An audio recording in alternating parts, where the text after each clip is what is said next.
The extracts industry has some dirty tricks up its sleeve, especially when it comes to rosin and BHO. Let's uncover what they're not telling you. But before we do, today's video is brought to you by RealDGC.com. If you want to connect with our private community of premium growers, get grow tips from some of the best growers around the world, and get access to exclusive Dude Grow Show content, membership is free, and you can become a DGC producer if you want to help support the value that we bring you here. Head on over to RealDGC.com and get signed up today. All right, back to the show. All right, let's get into this, Scotty. You do concentrates, I do not. So you're going to inform me a little bit today. Let's start off with the difference between rosin and BHO. Yeah, since I do concentrates, I love that. Rosin is the stuff that you squeeze. It'll take a bud and I'll put it in one of them rosin presses. I've got one over my shoulder. I don't know what shoulder it's over. They're you're no chemicals at all. You're just folding either your bud or your bubble hash in a bag and using heat and pressure to squeeze it. All right, I got it. That's pretty simple. Heat, pressure, BHO, not so simple. I mean, I remember seeing this liquid pies of pizza, like in pizza boxes of BHO oil, butane hash oil. How's that? Yeah. You put the material, the starting material, I think they use flour, and they pack a column or whatever, but they're blasting butane through the plant material, and they're pulling out all the terpenes and cannabinoids. It's not very selective, so it's pulling out basically all the terpenes and cannabinoids. They're giving you a very concentrated product, though, right?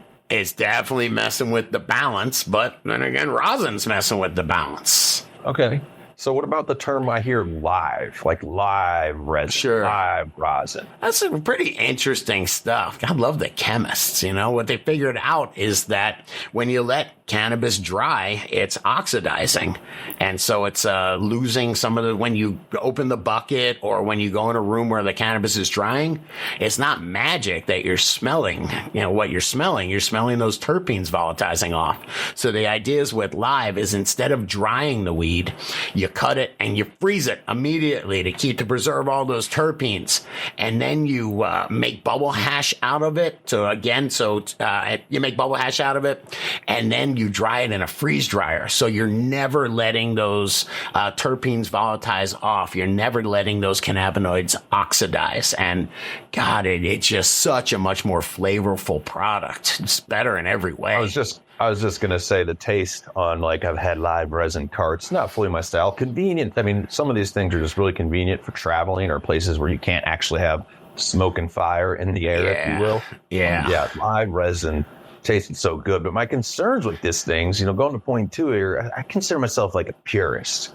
That's why I like flower. I like, for another example would be, somewhat medicine-wise for me. I get into some medicinal mushrooms and turkey tail and stuff, and all that's just pure from the earth, just like flour is. So when I'm taking it and making BHO or doing other things with it, I feel like I'm going to lose that entourage effect, or things are going to be damaged. Yeah, I think you're right, man.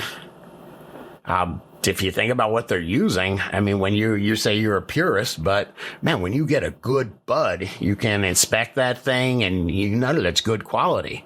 Man, when you're talking the BHO or rosin, you're talking the starting material that they're using. They could be using the worst trim. They could be using trim that just came out of a remediation machine that's got all the terpenes that were zapped by, whatever, either chemicals or ozone. So, I mean, you definitely, there's a lot of mystery there. Remediated cannabis.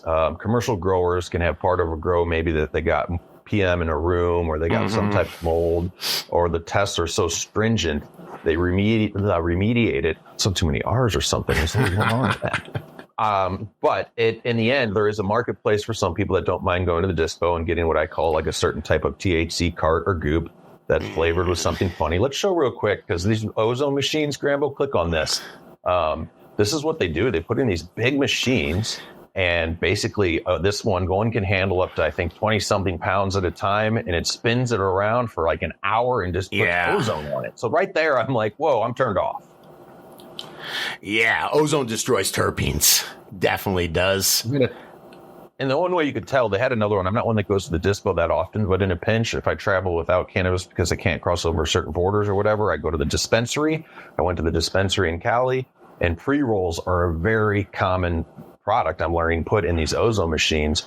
And I got a pack of pre-roll joints. And when I opened that container, it was the most unnatural, just like you opened a bag of Sour Patch Kids candy or something. Sure. Again, some people probably really like that. For me, I was like, this doesn't even smell like weed.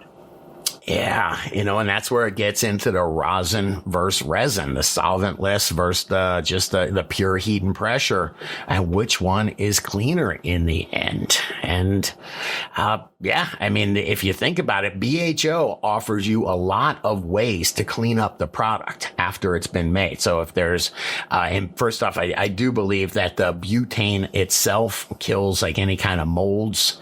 And then there's all these filters that you can run this stuff through for color remediation. There's just all this stuff you can do to butane to clean it up. And I'm not sure you can do that same stuff to rosin. Rosin is heat and pressure. Well, typically whatever process they're doing to clean it up is going to damage flavor, aroma, terpenes. So then we got to get into, which is trending now, seeing the spray on added to like terpenes that they buy to make that product good at the end. Is this a good or a bad thing? I don't like, again, I'm saying I'm a purist. Having a cannabis product, especially a pre-roll, I often say, man, a lot of pre-rolls just taste the same to me, probably because it's been ozonated, irradiated, damaged. Yeah. Adding terpenes back is questionable as far as, is it even good for your health or bad for you? Well, hang on. There's terpenes and then there's terpenes. I mean, I guess there's like 3 different kinds. There's terpenes from cannabis. Have you ever seen diamonds and sauce? Those sauces it's a terpene layer. They're pulling it off and then reintroducing it back. Yeah, cannabis-derived terpenes I got no problem with. I don't know how I feel about naturally derived terpenes. I mean, if they can, squeeze lavender and get caryophyllene out of it, do I mind that? If they can, what is it, humulene from hops, is that right? But I mean, there are plants that naturally have these terpenes occurring. Do we like the idea of squeezing terpenes from hops and lavender and reintroducing them to our cannabis to make sour diesel flavored, man?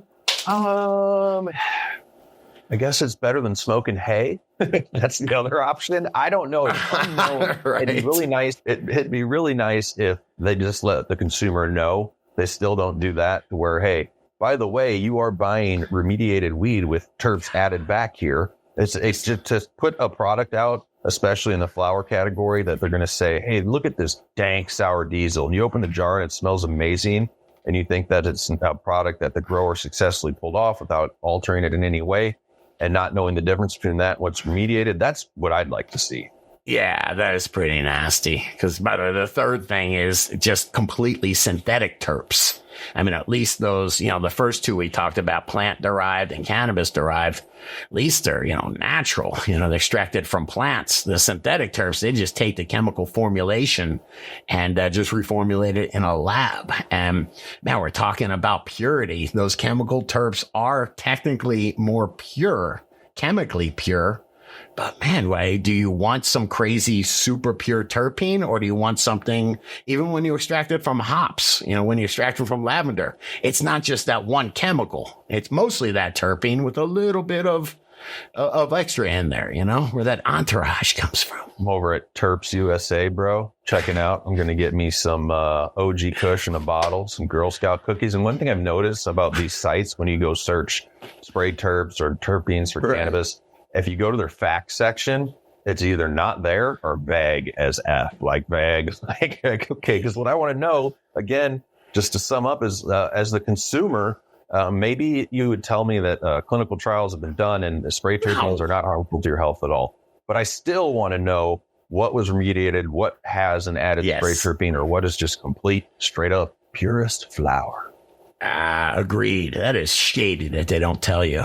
Let us know. What do you guys think? Are you smoking remediated fake terps or not? How can you tell? It's probably really hard. Let us know in the comments below. Hey, if you like this video, please hit that like button. Smash that subscribe button. Share this video with another grower and check out the other couple videos YouTube's recommending. I know you'll dig them.